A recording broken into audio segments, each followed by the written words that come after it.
Welcome to our series, The 12 Dodekagram Types, where we briefly discuss each of the unique ways people connect with God based on Dodekagram, a spiritual tool for a digital world. In this video, I'm going to discuss the Mysticist.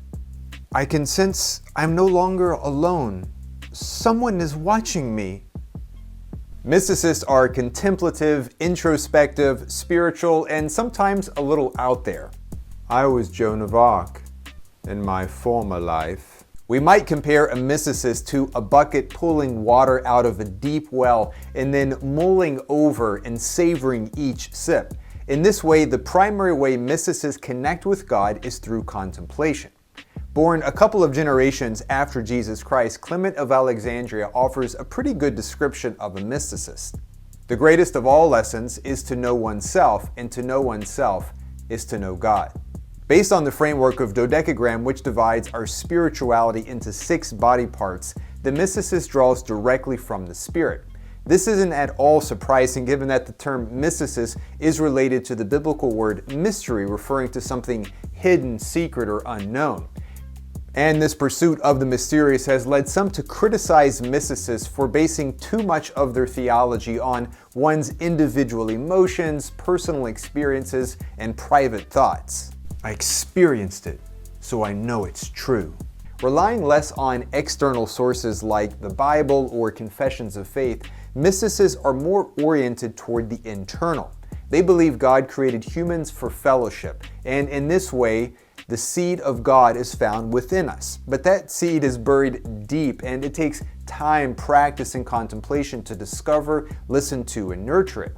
Or, using a different analogy, mysticists liken their spirits to brides that must be united with their lover or bridegroom, which is usually God or Jesus. And not surprisingly, union with God is a very common metaphor used by all mysticists. For instance, one of my favorite mysticists, Thérèse de Lisieux, a Catholic nun living in the 1800s, went so far as to have an actual wedding service in which she was spiritually married to Christ. And I thought it was stressful enough to officiate at a normal wedding. With such a mindset, you can see how a lot of mysticists turn to professions allowing them to be exclusively devoted to God, such as being a nun, a monk, or a priest.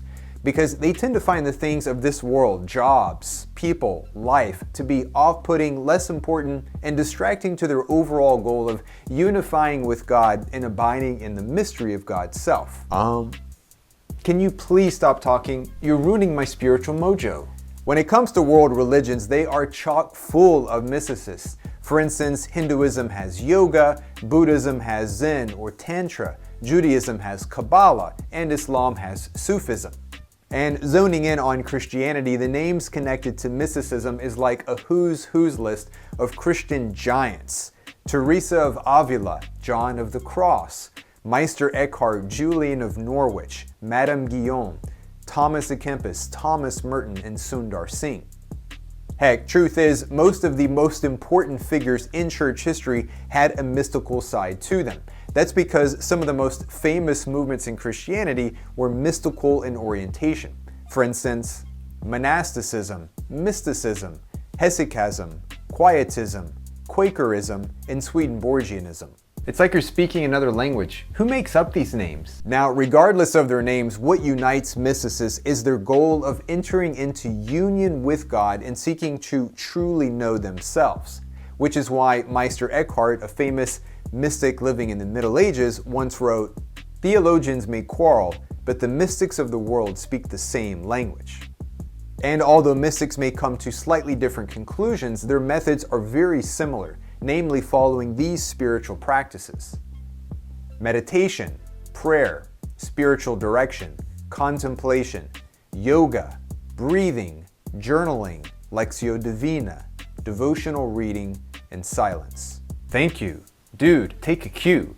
Shh. So, how do you know if you're a mysticist? It's actually pretty easy. Just answer this simple multiple choice question. If a friend asks you how you can truly experience God, would you direct them to A, the sacraments, B, the church's confessions of faith, C, a theology class or book, or D, listening to God's voice in silent prayer? If you answered the latter, it's pretty safe to say you are a mysticist, or at least a wannabe. In conclusion, if you like this video on the Mysticist, please subscribe to our channel, hit the like button, and don't forget to take our free quiz at Dodekagram.com. I'll see you in the next video in our series, The 12 Dodekagram Types.